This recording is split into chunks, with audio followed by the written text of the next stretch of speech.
네, 지난 금요일 발생한 밀양 세종병원 화재로 지금까지 39명이 목숨을 잃었습니다. 하지만 정치권은 재발 방지 대책을 세우기보다는 오히려 내탓 공방으로 눈살을 찌푸리게 하고 있는데요. 대형 참사 앞에서도 책임론과 색깔론을 내세우는 정치권 어떻게 봐야 할까요? 추후는 YTN 해설위원 그리고 양지열 변호사와 함께 이 내용 포함한 정치권 주요 이슈 살펴보겠습니다. 두 분 어서 오십시오. 안녕하세요. 자, 잇따라서 대형 화재 참사가 일어나다 보니까 문재인 대통령 송구하다 이런 표현까지 이제 썼는데요. 새해 첫 고위 당정청 회의가 오늘 있었는데 이 수습책이 오늘 논의가 됐죠. 그렇습니다. 여러 가지 방안들이 많이 나왔는데요. 아시다시피 작년 11월에 포항 지진이 있지 않았습니까? 예. 그리고 또 지난달에는 제천에서 또 사고가 있었고 올해 1월에 또 밀양에서 있었고 문재인 대통령이 보니까 작년 11월부터 매달 한 번씩 사고 현장을 이렇게 그 재난 현장을 방문하는 아주 별로 이렇게 바람직하지 않은 기록들을 세우고 있습니다. 문재인 대통령도 어제 가서 송구스럽다라는 표현을 썼고 유가족들을 이렇게 좀 다독거려졌는데 어떻게 보면은 문재인 대통령으로 굉장히 압박감을 많이 느낄 겁니다. 왜냐하면은 문재인 대통령의 공약 중 10대 공약 중 보면은 안전하고 건강한 대한민국을 만들겠다라는 공약이 들어가 있거든요. 근데 물론 그런 공약 이행이라는 것이 대통령 혼자의 노력으로 또 정부 여당만의 노력으로 되는 부분들도 아닌 측면들이 굉장히 많이 있습니다. 그래도 국정의 대통령이나 정부 여당은 국정에 무한 책임을 지는 그런 수밖에 없는 그런 입장이기 때문에 오늘 이제 고위 당정에서도 이런저런 대책들이 논의되고 어떻게 사후 약방문식으로 이렇게 방안들이 마련이 됐습니다만은 지금이라도 정말 정치권 또 국회 정부 할 것 없이 다들 정신 차리고 꼼꼼하게 한번 우리 대책들이 잘 되어 있는지 한번 챙겨볼 때가 아닌가라는 생각을 해봅니다. 그렇습니다. 자, 화재 이후에 정치권 인사들 현장을 잇따라 찾았는데요. 하지만 앞서 전해드렸듯이 한국당과 민주당 서로 내탓 공방에 열을 올리는 모습이었습니다. 이 목소리 직접 들어보시죠. 쇼통과 정치 보복에 해랄이 된 이 무능한 정권이 국민의 기본적인 생명권도 지키지 못하는 이 참담한 상황을 만들어냈습니다. 문재인 대통령은 큰 사과를 해야 됩니다. 그리고 청와대 내각 총사퇴해야 합니다. 더 이상 국민을 지키지 못하는 정권은 대통령이 아닙니다. 그렇게 말씀을 하신다면은 사실은 이 직전의 이곳의 행정의 최고 책임자는 누구였는지도 한번 봐야 되겠죠. 그렇게 정치적으로 끌고 갈 문제는 아닌 것 같습니다. 세월호 사건 당시에 세월호 선박관리 총책임을 맡고 있던 인천시장 송영길이 우리가 책임을 논한 일이 있습니다.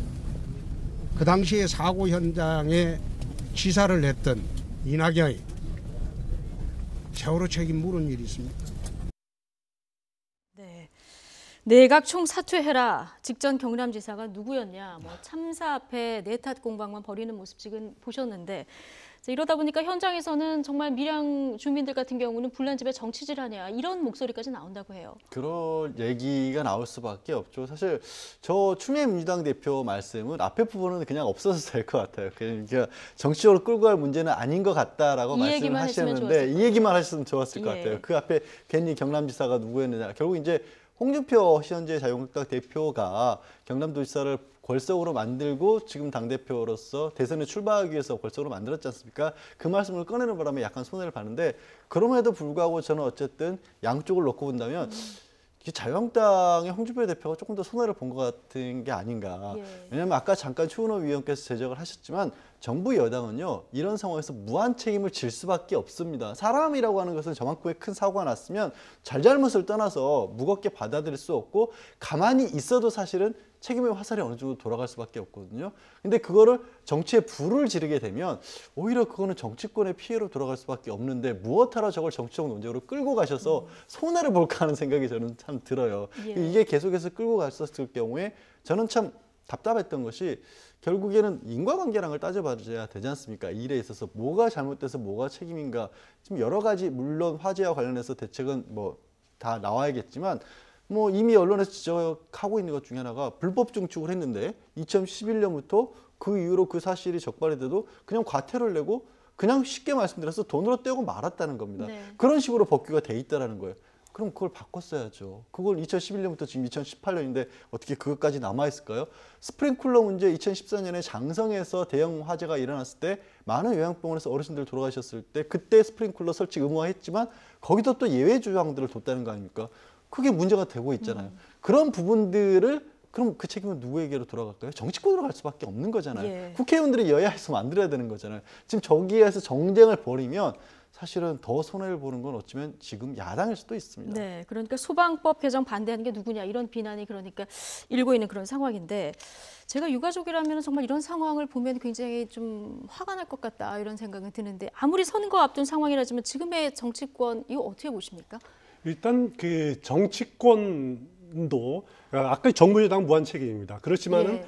이 잘못들을 제도의 미비점들을 입법화하고 보완을 하는 것은 국회의 책임이거든요. 그렇죠. 국회의 책임이라는 것은 물론 이제 여당, 야당 할 것 없이 공동적으로 책임을 져야 될 부분입니다. 물론 안전 문제가 강조가 됐기 때문에 뭐 안전 문제 왜 이렇게 미비했느냐라는 질타를 할 수도 있습니다. 국회 입장에서 볼 때는 그런 측면도 봐야겠지만은 또 이제 스프링 설비 문제 이런 문제들 보면은 중소상공인들의 또 이제 피해를 막아야 되는 그런 양면적인 문제를 볼 수밖에 없을 예. 겁니다. 그런 측면들이 다 봐야 되지만은 지금 그래도 이 시점에서 우리한테 가장 중요한 것은 안전에 대한 문제가 예. 가장 중요하게 대두됐을 때는 빨리 이것을 관련 상임이라든가 아니면은 법사위 계류 중인 것들 이런 문제들을 국회에서 적극적으로 나서는 모습들이 중요한 거죠. 그런데 제일 야당의 대표 그리고 여당의 대표가 나서서 당신 잘못했어라고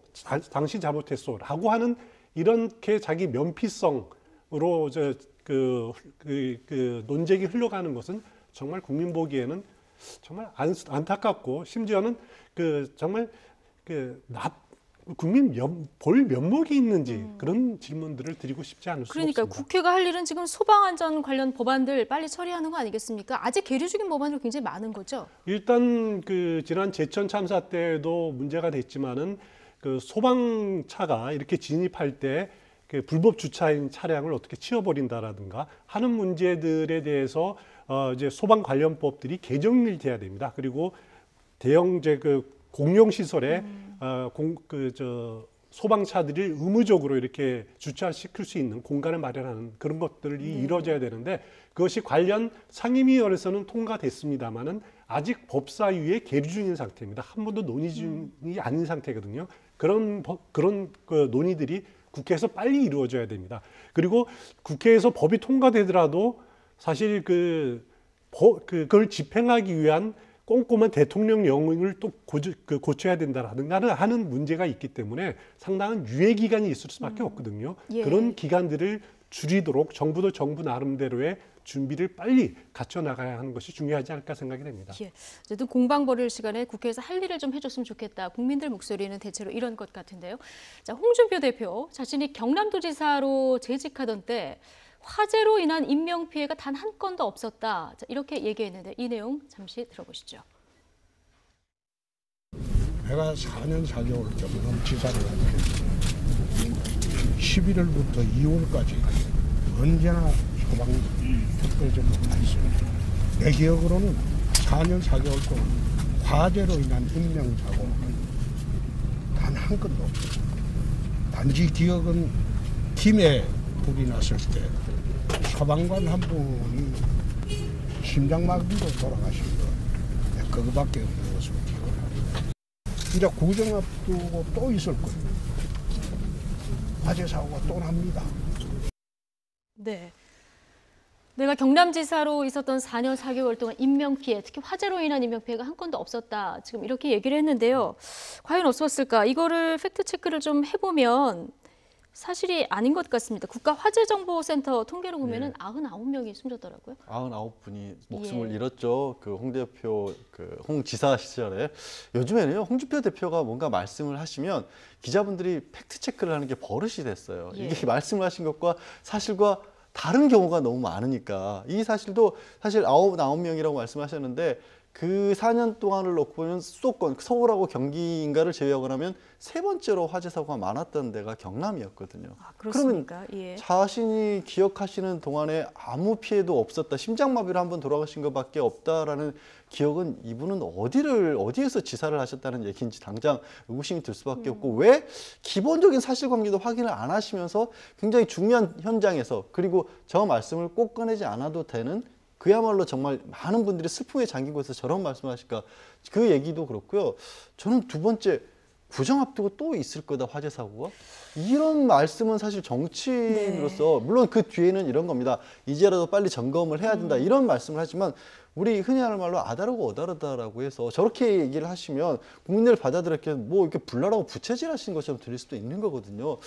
홍 대표께서도 지금 아까 초반에 말씀드린 것처럼 현재 새해 됐고 이제 지방선거라든가 굉장히 정치적으로 각축을 벌여야 되는 상황인 건 맞지만, 그걸 하기 위한 전제 조건으로서 자신의 말씀에 최소한의 사실 점검, 그리고 그것들이 국민들에게 어떻게 다가갈 수 있을 것인가라는 거는 제발 좀 자각을 하셨으면 좋겠어요. 예.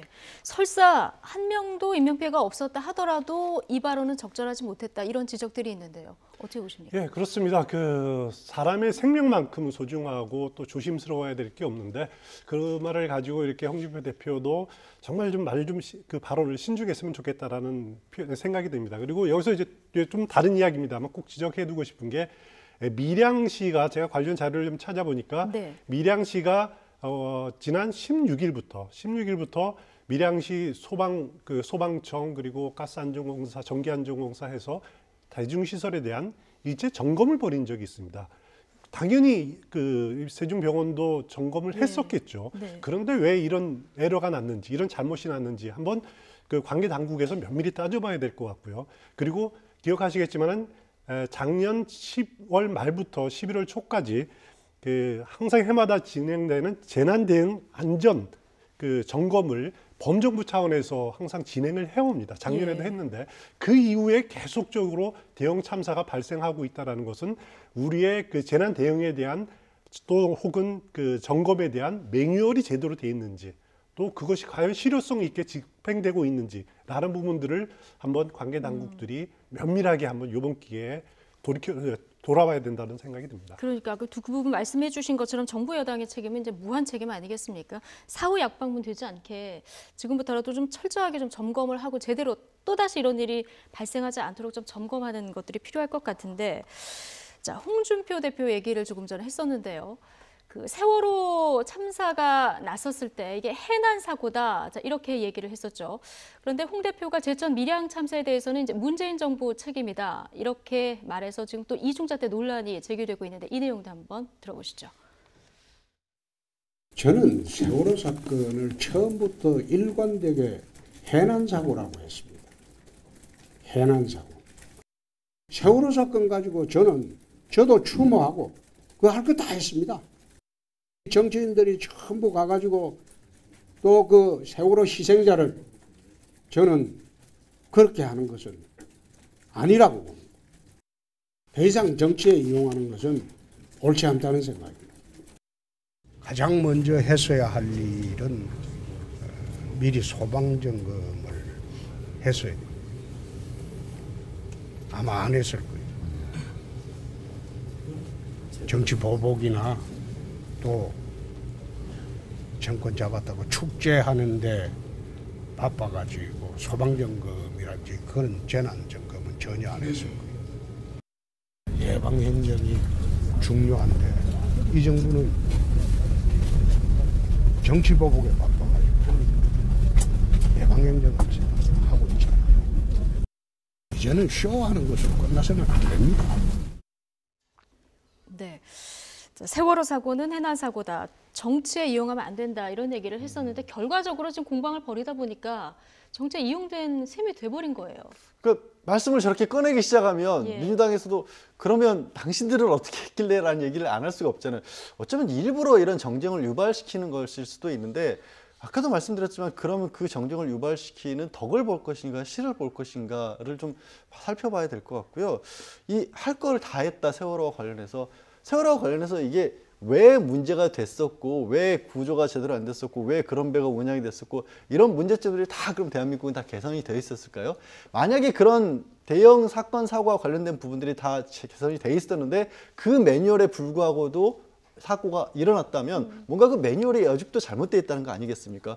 위원님 아까 말씀하신 것처럼 이달 초에 이달 중순에 밀양시에서 다 시설 점검을 했는데 왜 사고가 일어났을까요? 지금 말씀드렸다시피 저 제천병원 저 자리에 30년을 영업을 했다고 합니다. 그러면 그 많은 세월 동안에 많은 것들이 쌓여 왔었단 거 아니에요. 원래 1500m 제곱미터 이하면은 이상이면은 스프링클러 설치해야 되는데 형식상으로는 1500제곱미터가 넘지 않지만 불법 증축을 해서 사실은 그보다 더 넘었다. 이런 문제들 어떻게 개선할 거냐. 말씀드렸다시피 불법 증축 그렇게 했는데도 관측에서 시정해라 그랬는데도 민간에서 저걸 버티는 그런 상황이 여태까지 벌어지고 있었다. 그거 어떻게 해야 될 것이냐. 네. 저런 것들을 개선을 해야 되는데 우리 지금 법제도는 보면 안전과 관련해서는요. 누더기예요. 여기서 물 새면 여기 이렇게 틀어막고 여기서 물 새면 여기 틀어막고 그러니까 구멍이 어디서 뚫릴지 모르는 상황이거든요. 총체적으로 한번 그걸 다 심해서 점검을 해야 되는 그걸 해야 상황이네요. 될 일이 정치권이 진짜 예. 해야 할 일이죠. 그러니까요. 그 뭐 여당에 대한 비판도 있습니다. 반성이 먼저인데 이렇게 공방 벌일 때가 아니다. 이런 비판도 있습니다. 당연한 이야기죠.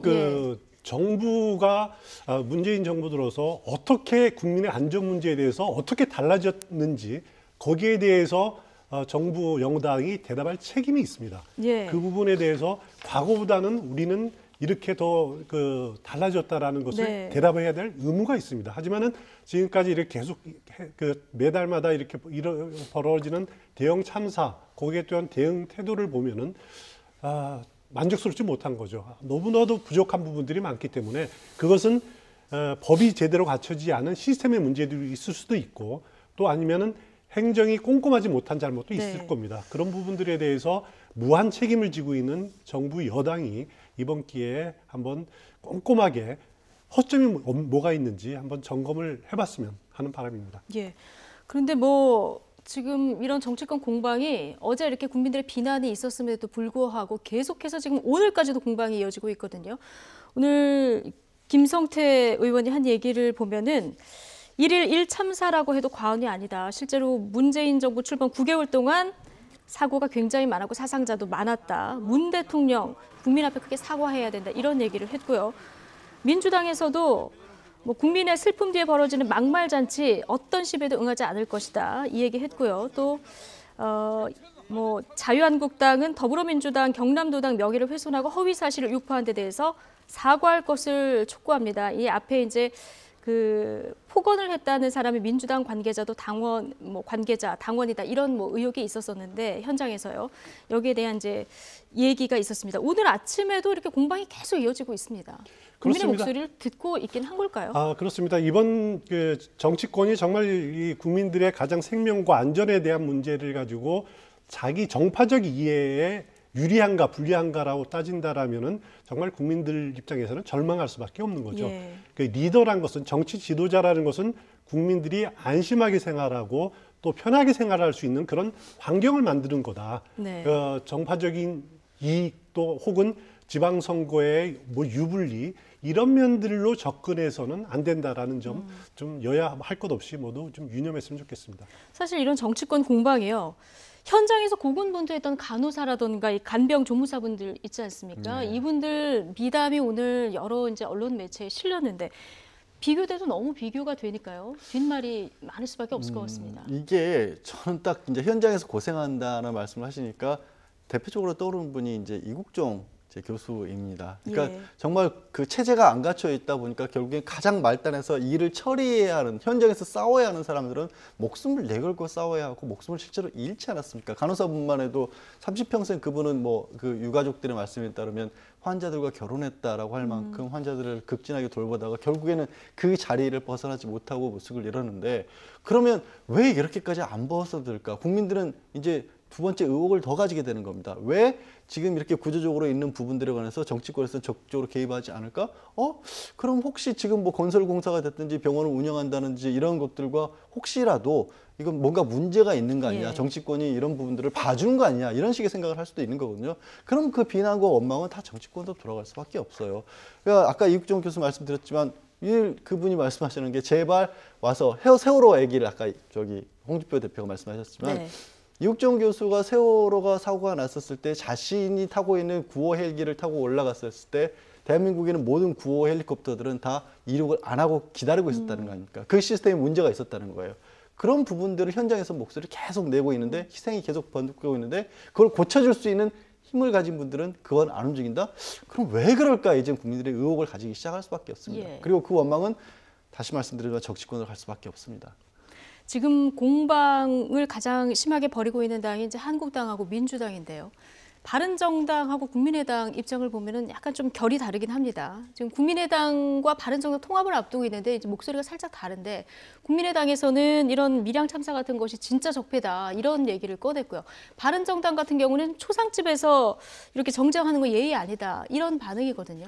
일반적인 국민의 시각에서는 그 국민의당과 바른정당의 시각과 같을 겁니다. 예. 저도 마찬가지고요. 과연 지금 정치권이 하루라도 속히 지금 임시국회 열리면은 거기서 대책을 마련하고 어떤 제도를 개선하는 데 집중해야지 정말 그 여야 대표들이 나서서 전면전을 서로에게 총질하는 것이 과연 국민들한테 도움이 되느냐라는 그런 시각들일 텐데 정말 홍준표, 추미애 대표 할 것 없이 그 두 당의 지도부들이 좀 먼저 시스템 점검해야 되는 그런 문제부터 좀 돌이켜봤으면 좋겠습니다. 네, 국회는 예. 이게 왜냐하면은 지방선거에 이런 말씀 안 드리려고 했는데 유불리를 두 당이 따지고 있다는 생각을 지울 수가 없습니다. 왜냐하면은 더불어민주당 입장에서는 경남지사 선거가 나름대로 분위기가 좋다라는 판단을 지금 해왔거든요. 그렇지만 이런 이런 참사가 벌어지면은 좀 여론이 민심이 돌아갈 것 아니냐라는 우려를 하는 거고 또 자유한국당은 그 부분을 적극적으로 이용하는 그런 측면들도 있고 이런 지방선거의 유불리를 가지고 접근하는 측면들이 분명히 있기 때문에 그런 마음들을 좀 접고 사건 자체에만 접근했으면 좋겠다는 그 말씀을 드립니다. 네, 이렇게 유불리를 따지지만 요즘엔 유권자들이 굉장히 현명하기 때문에 이것까지 다 이제 보고 이제 판단을 해서 표를 던지지 않겠습니까? 자, 이제 정쟁을 자제해 국회는 입법으로 할 일을 하면 된다는 두 분의 얘기 계속 듣고 있었는데요. 자, 조금 다른 얘기지만 어제 여성규 한국당 의원이 검색어 1위에서 내려오지 않고 있었는데 이것과 함께 이제 논란이 되는 발언이 웃기고 앉아있는 이 발언입니다. 이게 어떻게 된 얘기인지 좀 설명해 주시죠. 손혜원 이제 의원, 더불어민주당 의원이죠. 더불어민주당 과거의 판결과 관련된 부분, 특히 이제 최근에 이제 1987 같은 영화에서도 과거에 이른바 대남 공작 사업이라 그래서 간첩단 사건 같은 걸 수사하는 과정에서 그렇지 않은 억울한 희생자들이 많이 나왔다는 부분들이 이제 국민들이 다시 한번 들여다보고 있지 않습니까? 그거에 이제 여상규 자유한국당 의원이 과거에 관련된 부분이 있다라는 지적을 했을 때 거기에 대해서 웃기고 앉아 있네라는 그런 식의 반응을 보인 겁니다. 예. 관련된 의혹을 이제 모 방송사에서 취재를 했고 그 취재하는 어떤 그 취재진에게 이 얘기를 한 거죠. 네, 그러니까 그 얘기도 했었고 이제 손혜원 의원이 그 부분을 다시 꺼내 들었고요. 근데 이런 부분이 과거에 본인이 했던 일에 있어서 정당한 일이라고 한다면 전혀 억울하다든가 아니면 해명을 정확하게 하면 될 것인데 지금 웃기고 앉아있네라는 그런 반응은 뭐냐면 너희들이 뭘 알아? 뭐 이런 고압적인 자세 있지 않습니까? 과거에 어떻게 보면은 어떤 권위주의인 정권 하에서나 있을 수 있는 얘기를 말씀하신 것처럼 언론사의 취재진을 향해서 했다라는 게 그 사실 여부와 또 떠나서 저 사람은 실제로 옛날에 그런 시대의 정치인인가라는 생각을 국민들이 할 수 있게끔 그런 태도로 비치거든요. 뭐 여 의원의 원래의 어떤 말씀이 어쨌는지 주변의 상황에 따라서 조금 그분이 감정적으로 격했는지 모르겠습니다. 그래서 지극히 또 부적절한 얘기 한번 나온 거고 말씀하신 것처럼 그래서 이제 국민들의 검색어 순위에 올라가는 그런 상황이 된 거죠. 그렇죠. 이게 1980년대 안기부 간첩 조작 사건 이걸 이제 취재하던 취재진에게 여상규 의원이 한 얘기가 이제 주말 내내 이렇게 검색에 오른 건데 자, 그런데 뭐 어쨌든 간에 억울하게 옥살이를 한 사람이 있지 않습니까? 그렇다면은 뭐 유감 표명 정도라도 그래서 이 정도 발언은 굉장히 적절하지 않았다 이런 얘기는 나옵니다. 당연하죠. 일단 뭐 80년대 재판이고 또 재심에서 이렇게 무죄 결정이 난 부분이기 때문에 당시 그때 여상규 의원이 1심 이제 판사였습니다. 재판부였습니다. 그 당시에 뭐 그 본인이 봤던 증거라든가 뭐 이런 것들로 당시에는 유죄 판결을 내릴 수밖에 없는 그런 상황이 있더라도 네. 만약에 재심으로 무죄가 났더라면 그것이 또 이제 고문에 의해서 조작됐다라는 것이 확인이 됐더라면 당연히 본인은 법관의 양심으로서 유감 표명이나 그 안타까움을 표명하는 것이 일반적인 상식이 아닐까라는 네. 생각이 듭니다. 그렇지만은 취재진에 대한 그 대응 태도가 굉장히 그 국민들한테 이렇게 불쾌감 또 실망감을 줬던 것 같습니다. 예. 추은호 해설위원님, 그런데 지금 한국당 같은 경우 보면은 대통령 지지율도 빠지고요. 민주당 지지율도 빠지면 이 지지율이 한국당으로 사실 어떻게 가는 게 정상적인 루트인데 한국당 지지율이 그렇게 오르지 않고 있거든요. 그렇습니다. 그렇다면 이런 어떤 논란이 되는 발언들을 조금 자제할 필요가 있지 않은가. 이런 발언들이 좀 영향이 있지 않은가. 이런 얘기가 나오는데 어떻게 보십니까? 그렇습니다. 일단 뭐 이거는 자유한국당 차원이 아니라 여상규 의원의 개인적인 접근이기 때문에 예. 그걸 뭐 당 차원의 대응이 아니라고 보기에는 좀 그렇습니다만은 예. 그래도 기본적으로 자유한국당 지도부나 아니면 소속 의원들 보면은 이런 마음들이 기저에 좀 깔려 있는 것 같습니다. 내가 과거에 했던 것에 대한 이렇게 돌이켜보고 이렇게 공격들을 너무 지나치게 방어적으로만 또 과거 잘못이 없다라는 식으로만 하는 식의 그런 마음들이 네. 아마 그 소속 의원들한테도 상당히 있는 것이 아닌가, 그것에 또 반영이 아닌가라는 생각도 듭니다. 예. 네, 자유한국당 의원분들이 인과관계에 손들하면 안 될 것 같아요. 대통령 지지율이나 민주당 지지율이 떨어지는 게 과연 자유한국당에서 공세를 했기 때문에 떨어진 거냐, 아니면 다른 여러 가지 원인들이 있어서 사실 지금도 60%대 오늘 또 회복했다고 하지만 그것도 상당히 높은 거거든요. 그게 열심히 공격해서 깎인다라고 착각하면 계속 입지가 더 좁아질 수도 있습니다. 예. 어쨌든 이 여상규 의원 발언에 대해서 바른정당은 안하 모임 그 자체다. 뭐 한국당하고는 조금 다른 결의 논평들을 계속 이제 같은 보수 정당이지만 내놓고 있는 상황인데요. 왜 그러냐면 예. 이제 여상규 의원이 그 지역구가 경남 사천 남해 하동입니다. 재작년이죠. 이제 재작년이 됐는데 12월에 최순실 국정농단 사태가 터졌을 때 여상규 의원도 그때 그 당시에 그 새누리당이었죠. 네. 탈당하고 바른정당에 합류했던 의원 중에 하나입니다. 그리고 대선 과정에서 보수 후보 단일화를 주장을 하면서 예. 탈당했던 다시 그리고 자유한국당으로 복당했던 의원 중에 하나거든요. 그렇군요. 그렇기 때문에 예. 바른정당은 여상규 의원에게 각을 세울 수밖에 없는 그런 배경이 있습니다. 예. 자, 이런 가운데 국민의당과 바른정당의 통합 움직임에는 지금 속도가 붙고 있는 그런 상황입니다. 특히 국민의당 당 대표실 배경막이 원래 쌍란이었죠. 그런데 이게 리본으로 바뀌었습니다. 왜 바뀌었을까요? 장민정 앵커가 정리했습니다. 국민의당 배경막이 또 바뀌었습니다. 이번에는 리본이 등장했는데요. 이 반쪽은 국민의당 상징색인 초록색이고요. 나머지 반쪽은 바른정당의 상징색인 하늘색입니다. 게다가 둘을 하나로 묶는 리본입니다. 바른정당과의 합당 의지를 아주 확실하게 보여준 건데요. 문구는 조금 더 노골적입니다. 시작합니다. 국민과 함께 바른 길로라고 적혀 있습니다. 각 정당마다 회의장 벽면에 설치되는 배경막, 간략하면서도 강력한 문구로 당의 메시지를 각인시키는 역할을 하죠. 국민의당 배경막이 주목받기 시작한 건 지난해 11월 말부터였는데요. 커다란 회초리를 내걸었습니다. 회초리 하면 때려달라는 의미겠죠. 바른정당과의 통합 논쟁이 시작되면서 당이 어수선하던 때 국민에게 사랑의 매를 들어달라는 뜻을 담았고요. 국민의 마음이 풀릴 때까지라는 문구까지 새겨 넣었습니다. 다음엔 때를 미는 떼수건이 등장했습니다. 통합 논쟁에 이어 박주원 최고위원의 DJ 비자금 제보 의혹이 불거지면서 국민의당 스스로 몸과 마음을 닫고 새롭게 거듭나겠다는 의지를 담은 거고요. 새해 들어선 쌍란 이미지로 교체했습니다. 계란 하나에 노른자가 2개나 나오는 게 흔치 않은 일이죠. 그래서 기적이나 행운의 상징으로 여겨지곤 하는데요. 새해에는 국민 행복이 2배가 되고 당 역시 다가오는 지방선거에서 기적을 일구길 바라는 마음을 담았다고 합니다. 자, 그런데 이 노른자를 두고 통합파와 반대파의 분열을 의미한 거란 냉소적인 시각도 있었고요. 또 바른정당과의 통합을 우회적으로 표현한 거라는 해석도 있었습니다. 회초리부터 시작해 리본까지 화제가 된 국민의당 배경막은 우리강산 푸르게 유한 킴벌리 광고와 SK텔레콤의 TTL 광고 등으로 유명한 광고기획자 출신 박인준 홍보위원장의 작품이라고 합니다.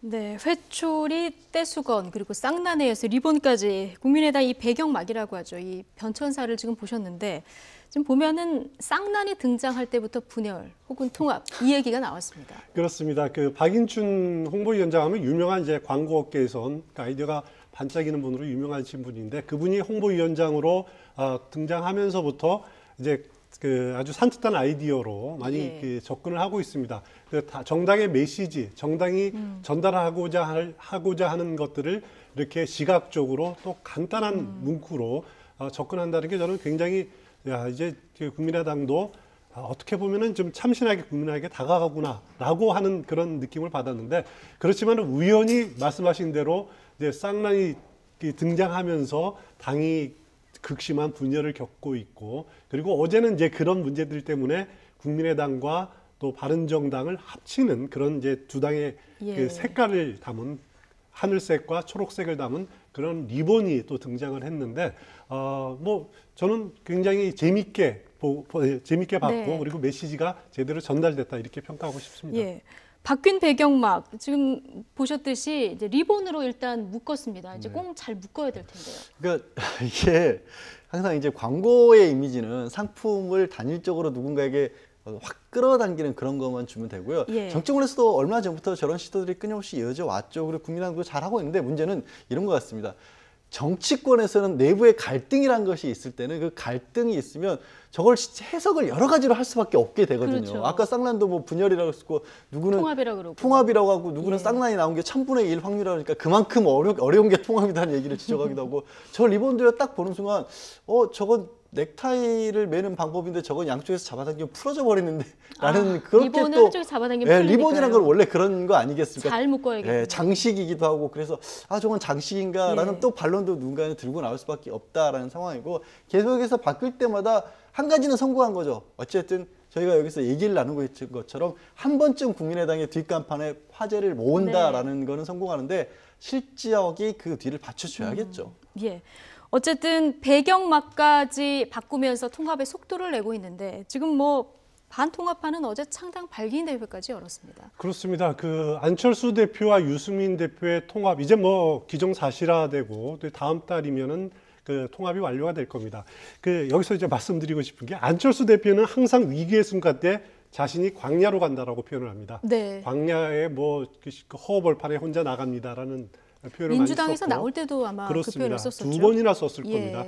그리고 유승민 대표 그때 기억하시겠지만 죽음의 계곡으로 간다는 표현을 썼습니다. 그렇죠. 한 분은 광야로 가고 한 분은 계곡으로 갔는데 그 두 분의 통합이 지점이 좀 뭐 통합의 바다에서 만나야 되는데 바다는 아니고 통합의 강에서 만나게 됐는데 일단 그 과정으로 가기 위해서는 먼저 국민의당의 그 내분을 극복을 해야 되는 문제가 있습니다. 일단 국민의당 경우에는 2월 4일에 전당대회 열어서 당을 해산을 해야 됩니다. 당 해산을 하면은 그 바른정당은 바로 2월 5일에 또 전당대회 열어서 해산을 결정하고 이어서 이제 통합 과정으로 가게 될 건데요. 지금 이제 등장하고 있는 것은 통합에 반대하는 반통합파들이 민주평화당이라는 이름으로 창당 준비대회 발기인대회를 어제 열었지 않았습니까? 창당 준비위 발기인대회라는 건 어떤 거냐면은 하나의 정당이 만들어지기 위해서는 먼저 창당 준비위원회가 열어야 됩니다. 그 준비위원회는 누가 활동하냐면 또 여기 발기인으로 이름을 올린 사람들이 활동을 하게 되는데 창당 준비위원회는 6개월 동안은 활동을 할 수 있고요. 그 기간 내에 지도당 5개 이상을 만들어야 되고 또 중앙당을 창당을 해야 됩니다. 지금 민주평화당 계획은 2월 6일에 중앙당을 창당을 하겠다. 그래서 창당을 하고 선관위에 등록을 하면은 별도의 정당으로 이렇게 등록이 되는데 민주평화당 하면 떠오르는 정당명이 있죠. 과거에 김대중 전 대통령이 1987년에 만들었던 평화민주당을 떠올리게 됐죠. 당연히 통합에 반대하는 분들은 그 이미지를 가지고 이름을 거꾸로 해서 민주평화당이라는 이미지를 내세웠을 겁니다. 그렇지만 저는 반드시 이게 긍정적이지는 않다고 봅니다. 왜냐하면은 호남정당이라는 그런 이미지를 극복하기에 좀 미흡한 이름이 아닌가라는 생각은 듭니다. 물론 어떻게 보면 김대중 전 대통령을 예. 계승한다라는 이미지에는 긍정적이지만은 호남정당이라는 이미지를 줄 수 있는 그런 당 이름이 아닌가라는 생각이 듭니다. 현역 의원 16명이고요. 뭐 다른 뭐 기초 그 단체장까지 포함하면 꽤 많은 인원이 모였습니다. 그렇습니다. 그 발기인 대회 2,000여 명이 모였는데 현역 의원이 16명이 이름을 올렸습니다. 네. 16명 의원 중에서 지역구 의원이 15명이고요. 그리고 비례대표 1명이 비례대표 의원은 1명, 장정숙 의원 1명이 올렸습니다. 물론 여기에 이름을 올리지는 않은 뭐 이상돈 의원이라든가 아니면 또 이제 그 뜻에 동조하는 의원, 비례대표 의원들이 한 2명 정도 더 있는 것으로 이렇게 주장을 하고 있는데 예. 그래서 지역구 비례대표 할 것 없이 한 18명 정도가 되지 않느냐라는 그렇게 이제 예측을 해봅니다. 여기에 기초단체장이 2분 이름을 올렸고 주로 호남 지역을 중심으로 한 기초의원들, 광역의원들이 또 수십 명 이름을 올렸고 또 원외 지역위원장들 한 30여 명이 이름을 올렸습니다. 거기다 또 이제 눈여겨볼 게 옛 동교동계 이제 고문들이죠. 동교동계 인사들, 건노갑, 정대철 이런 분들이 또 상당히 이름을 발기인의 이름을 올려놨습니다. 네, 어쨌든 당 안에서 신당 창당을 하는 행위는 해당 행위다. 최후 통첩을 날렸던 안철수 대표 반통합파 179명에 대해서 당원권 정지라는 중징계를 내렸습니다. 안철수 국민의당 대표 발언 들어보시죠. 통합을 저지하려는 분들이 어제 별도의 정당을 만들겠다며 기어의 선을 넘어 발기인 대회까지 강행한 데 깊은 유감을 표합니다. 정치적으로, 도의적으로도 도저히 용납할 수 없는 일이 벌어졌습니다. 당내에서 벌어진 부끄러운 행태에 당대표로서 책임을 통감합니다. 당의 기강 확립 차원에서 어제 당무위를 통해 단호한 조치를 취했습니다.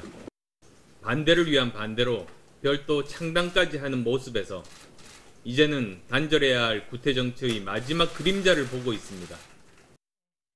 이제는 단절해야 할 구태정치의 마지막 그림자를 보고 있다. 자, 이 얘기를 들으셨는데 어떻게 들으셨습니까? 그래서 뭐 요즘 계속 국민의당 내부를 놓고 이혼 소송의 비교를 많이들 하시더라고요.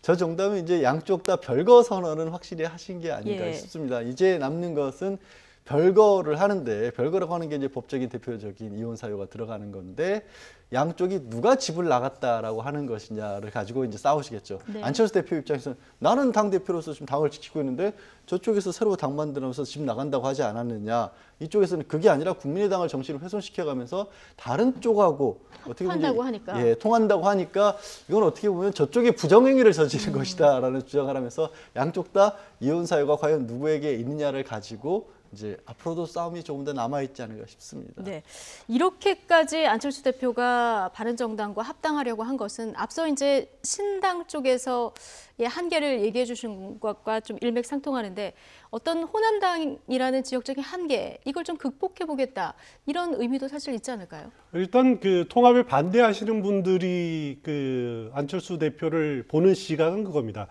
중도를 이야기하고 있지만은 중도를 넘어서 결국은 그 자유한국당과의 통합 혹은 보수 진영의 대권 후보를 꿈꾸는 것 아니냐라는 시각을 가지고 있는 것이 또 그런 시각이 일부 있는 것도 사실이고요.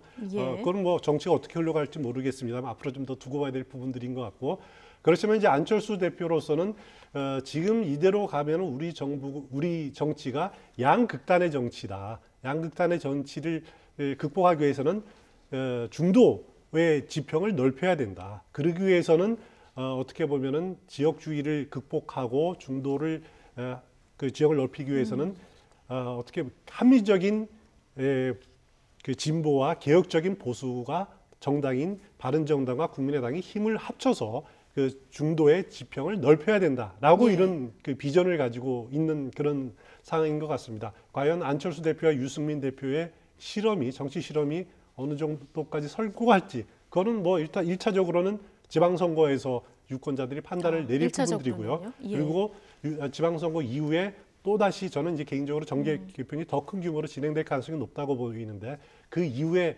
벌어질 이런 정치권의 지각 변동에 따라서 결정이 날 것 같습니다. 예. 어쨌든 무더기 징계가 내려지니까 통합 반대파의 반발도 뭐 커질 수밖에 없는 그런 상황 아니겠습니까? 징계를 받은 박지원, 정동영 두 의원의 바로 차례로 들어보시겠습니다. 안철수 그분은 좀 정상적인 정치를 하지 않는 분이어서 그 당원권 정지 받은 게 영광입니다. 법적으로 참여하지 않는 이상돈 의장 등에도 그러한 가혹한 행위를 하는 것은 과연 그분이 정치인으로서 이성을 가졌는가? 창당준비위원회는 당적을 가지고 할 수 있습니다. 법적으로. 그러한 것을 잘 알고 있는 안철수 대표가 그러한 조치를 하는 것은 왜 그랬을까요? 근데 그걸 알고 있을 텐데, 그죠? 그러니까 소금 뿌려버린 거죠. 그런 밴데기 속으로 뭘 정치를 하겠어요. 당은 역시 정체성입니다. 예. 누구인가, 왜 정치를 하는가 하는 점에서 지금 안철수 대표는 예. 자신의 정체성 변경, 그러니까 원래 자신의 모습으로 돌아가는 거죠.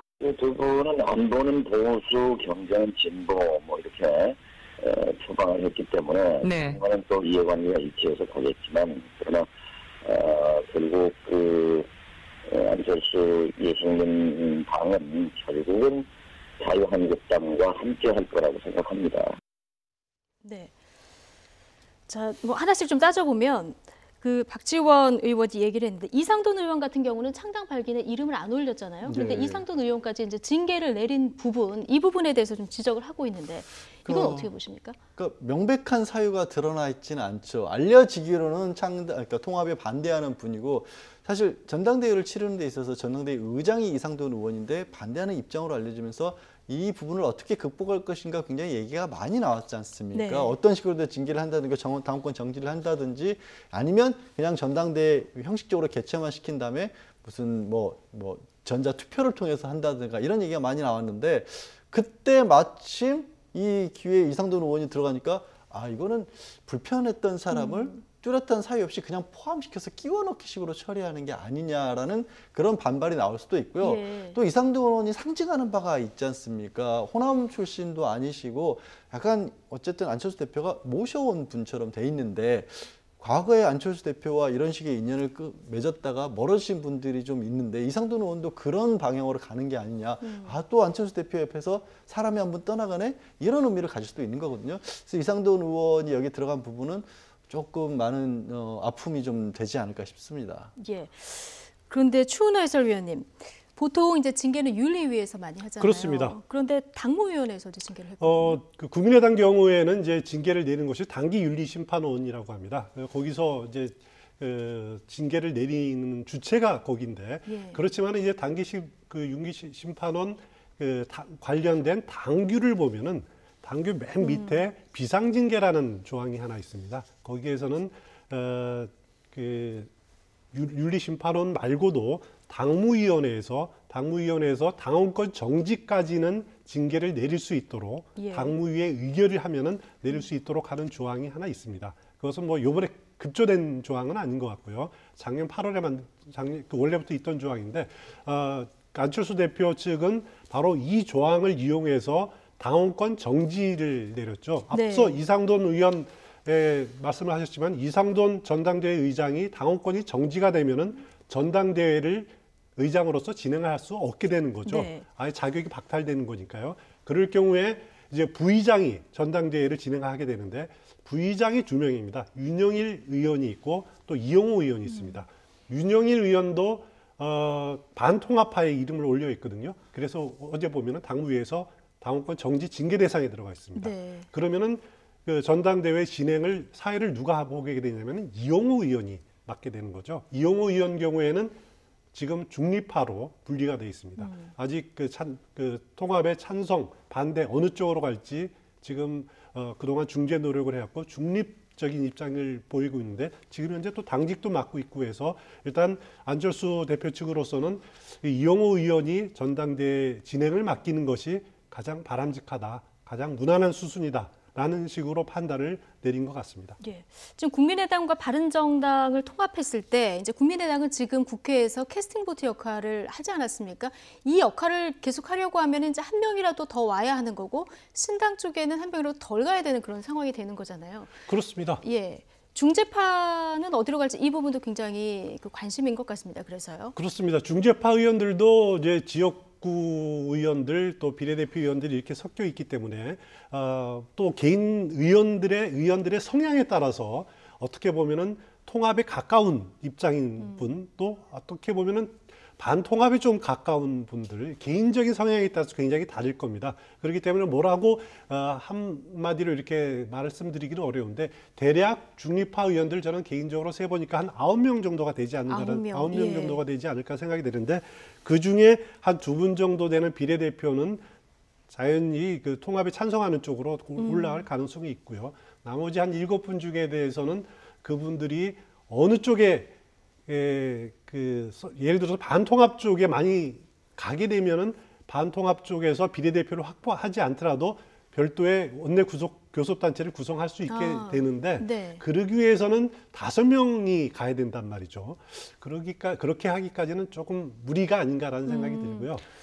근데 통합에 반대하는 그런 비례대표 의원을 확보하지 않더라도 원내 교섭단체를 이 신당 쪽에서 확보할 수 있는 여건이 어느 정도 될 수도 있다 이렇게 보시는 거예요? 그러니까 민주평화당에서 그 지역구 의원들만 이름을 발긴으로 이름 올린 의원들이 지역구 의원이 15명입니다. 그렇죠. 그러면은 비례대표들을 빼고 중립파 의원들 5명이 거기에 찬성을 해야지 민주평화당이 원내 교섭단체를 구성할 수가 있는데 5명을 확보하기에는 좀 무리가 있어 보인다. 그런 말씀입니다. 어쨌든 양측 다 지금 캐스팅 보트 역할을 해야 하느냐, 원내 교섭단체를 또 구성해야 되고 이런 이해관계가 있는데 한쪽은 좀 대선을 바라보고 한쪽은 또 총선을 바라보고 있기 때문에 어디서 어떻게 또 헤어지더라도 조금 예쁘게 헤어져야 될 텐데요. 어떻게 마지막까지 결론이 날지는 좀 지켜봐야 될 것 같습니다.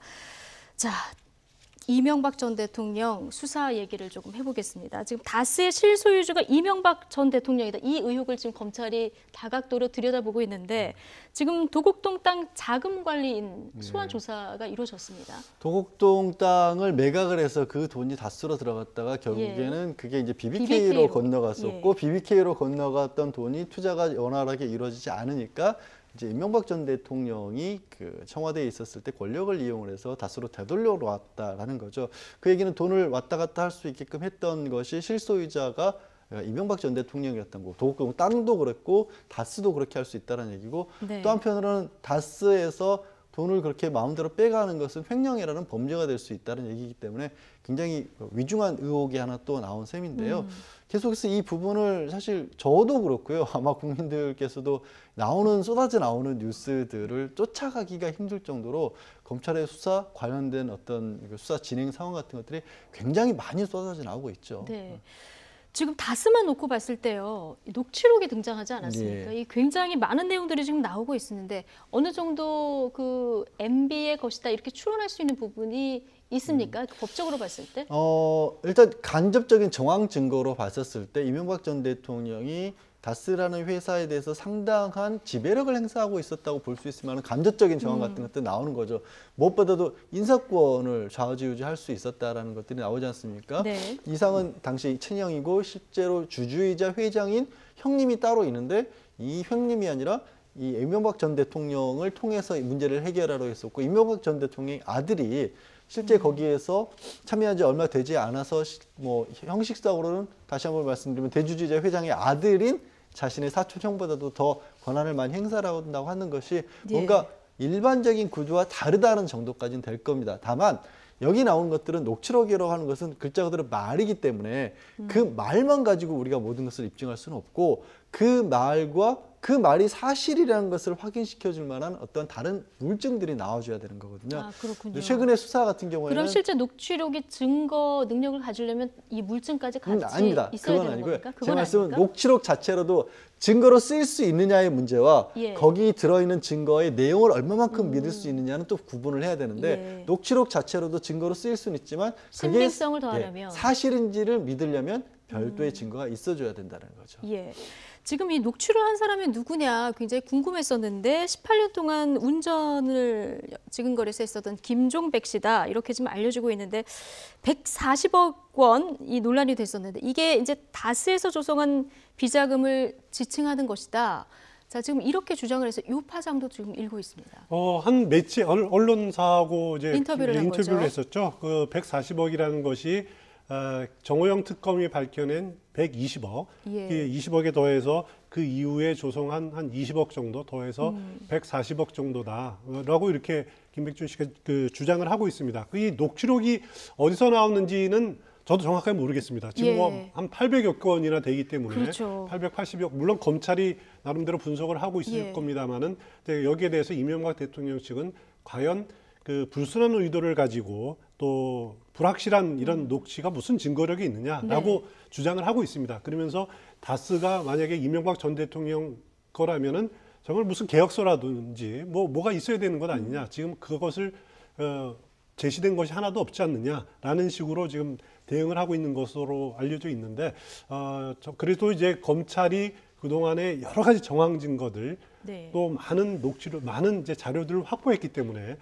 검찰 수사가 아직까지는 한 달 정도 3월 돼서 이제 소환한다는 발표도 예, 있었습니다만은 한 달여 정도 있기 때문에 그 기간 동안에 검찰 수사가 어느 정도 진행이 될지에 따라서 이명박 전 대통령을 소환해놓고 어떤 자료를 내놓을 수 있는지 그걸 한번 지켜봐야 될 대목이 아닌가 싶습니다. 예, 지난주에는 영포 빌딩에 대한 압수수색이 진행됐는데 여기 BH, 다스 이렇게 써 있는 이제 박스들이 발견됐거든요. 이 다스 실소유주를 밝히는 어떤 결정적인 증거가 될까요? 일단 이런 생각을 해볼 수 있죠. BBK 다스와 관련돼서는 처음 수사가 이루어진 게 아니지 예. 않습니까? 그렇기 때문에 거기에 나온 박스들에 BH나 다스라는 이름이 적혀 있는 것만으로 여기서 뭔가가 나왔겠다라고 속단하기는 어렵습니다. 왜냐하면 지난 수사 때 수사 자료를 제출했던 부분들 같은 것들을 복원하고 있을 수도 있었거든요. 다만 저는 오히려 이곳을 검찰이 거의 밤 10시 반쯤에 급습하다시피 압수수색을 했거든요. 예. 어떻게 이곳을 알았는지 그리고 저 시간대를 정해서까지 그렇게까지 급하게 압수수색을 해야 될 필요성은 뭐가 있었는지 오히려 이 점을 본다라면 뭔가 검찰이 여기에 기대를 하고 있었다는 것 정도는 최소한 알 수 있을 것 같고요. 이명박 전 대통령 같은 경우에는 문서화된 어떤 근거 자료 같은 것들을 남기는 법이 없다라고 주변에서는 얘기를 하고 있습니다. 하지만 예. 이 본인이 기업인으로서 살아왔던 시간도 그렇고 정치인으로서 살아왔던 시간도 굉장히 길기 때문에 진짜 아무것도 없다. 이거는 또 믿기가 어려운 거 아니겠습니까? 그래서 이제 일부 언론에서는 이 전 대통령과 관련은 직접 어떤 사인을 했던 문서들이 좀 나오고 있다. 이런 얘기도 나오고 있기 때문에 과연 아까 말씀드린 것처럼 여러 가지 진술들, 측근들도 얘기를 하고 있고 또 주변에서 운전기사로 살펴봤던 사람도 얘기를 하고 있고 또 다스의 전 공동대표였던 사람도 얘기를 하고 있는데 그 사람들의 말과 맞아떨어지는 객관적인 어떤 문건들이 나오느냐 안 나오냐가 관건이 될 겁니다. 예, 그렇죠. 일단 검찰에서는 녹음 파일 아까 800개 정도라고 말씀해 주셨는데 다스는 누구 거냐 이 의혹을 풀기 위해서는 검찰에서 열심히 지금 분석을 하고 있는데요. 어쨌든 이명박 전 대통령 수사가 너무 여러 갈래라서요. 예, 저희가 속보 들어오는 대로 이건 또 전해드리고요. 오늘 또 하나 관심 있는 것이 이제 우병우 전 수석의 결심 공판이 오늘 이제 오후에 예정이 돼 있는데 검찰의 구형이 이루어지는 거죠. 그렇습니다. 오늘 오후에는 최순실 씨 국정농단 사건과 관련된 겁니다. 예. 얼마 전에 이제 구속된 블랙리스트나 민간인 사찰권이 아니고 오늘은 최순실 국정농단 묵인했던 거 예. 이런 부분들에 대해서 오늘 검찰 구형이 있을 예정이고요. 그리고 네. 최후 진술이 있을 예정이죠. 내일은 앞서 말씀드린 그 민간인 사찰 문제라든가 그런 부분에 대한 또 그 준비 기일이 또 첫 재판이 열리기 때문에 내일은 또 다른 또 재판이 또 시작이 된다고 이렇게 보시면 될 것 같습니다. 그렇군요. 이 우병우 전 수석이 구속이 된 사유는 이 불법 사찰 이 부분인 거죠? 네, 그래서 예. 오늘 구형에는 그것과는 상관이 없습니다. 그렇군요. 이게 오늘 구형이 이제 9개월 동안이나 재판을 계속해서 예. 끌어왔던 부분이고 사실 이 혐의를 가지고는 구속이 좀 안 됐었고요. 우정 수석 같은 경우에는 수사가 들어왔을 이제 기각이 됐었던 구속은 부분을 계속 오늘 또 하는 거고. 예. 그리고 이 재판 관련해서는 본인은 단순하게 민정수로서 업무를 진행하는 과정에서 그냥 전달하고 전달받고 했던 것밖에 없다라고 강력하게 얘기를 했기 때문에 과연 재판부도 그걸 받아들일지 아니면 검찰에 보고 있는 것처럼 알면서도 국정농단을 눈을 감아서 직무유기라고 볼지는 이제 재판 결과 한 달 정도를 더 지켜봐야죠. 그러면 지금 사실 관심이 가는 것은 내일부터 시작되는 이 불법 사찰 관련한 이 재판이 더 주목이 되는 거고요. 거기서 어떤 얘기가 쏟아져 나오느냐가 더 많을 겁니다. 왜냐하면 거기서 이석수 특별감찰관을 사찰했다라거나 아니면 과학계 인사들을 들여다봤다라든가 네. 또 오전 수석이 그야말로 민정수석이라는 어떤 위치에서 크나큰 힘을 발휘해서 해서는 안 될 일들. 최근에 뭐 의혹 차원이지만 대법원과도 판결 결과를 가지고 무슨 뒷거리를 한 게 아니라 이것까지도 나왔지 않습니까? 네. 정말 많은 사람들이 우병우라는 사람에 대해서 생각하는 그런 것과 맞아떨어지는 재판은 내일부터 시작되는 거죠. 그렇군요. 여기서 또 어떤 결과가 나올지는 좀 지켜봐야 되는 거고요. 어쨌든 오늘 있는 결심 공판 여기서 우병우 전 수석 이제 최후 진술도 하지 않겠습니까? 그렇습니다. 여기서 어떤 얘기를 할지도 굉장히 관심입니다. 그렇습니다. 어떤 이야기 할지 좀 관심이고요. 예. 일단 재판부 형량이 검찰이 구형량이 어느 정도가 될 것이다. 그런 걸 예상하는 거는 좀 지금 단계에서는 이른 것 같고요. 일단 1심 재판부는 설 전에 또 2월이면 또 법관들 인사가 있거든요. 그래서 그렇죠. 빨리 서둘러 1심이 선고라도 빨리 내려지는 것이 순리라고 생각이 되는데 그래서 설 전에 1심 재판부가 선고까지 나올 가능성이 지금 상당히 높아 보입니다. 예, 불꽃 튀는 법정 공방은 사실상 내일부터 시작될 것이다. 이렇게 봐도 되겠군요. 구치소를 저희 이제 소속 같이 일하신 변호사분들이 갈 때마다 네. 굉장히 열심히 그 변호사들과 서류 검토를 하고 있는 모습을 봤다라는 전언이 나오고 있습니다. 그렇군요. 이 소식은 또 내일 전해지는 대로 저희가 속보로 전해드리기로 하고요. 두 분 얘기는 여기까지 듣겠습니다. 추은호 와이덴 해설위원 그리고 양지열 변호사 함께했습니다. 고맙습니다. 고맙습니다.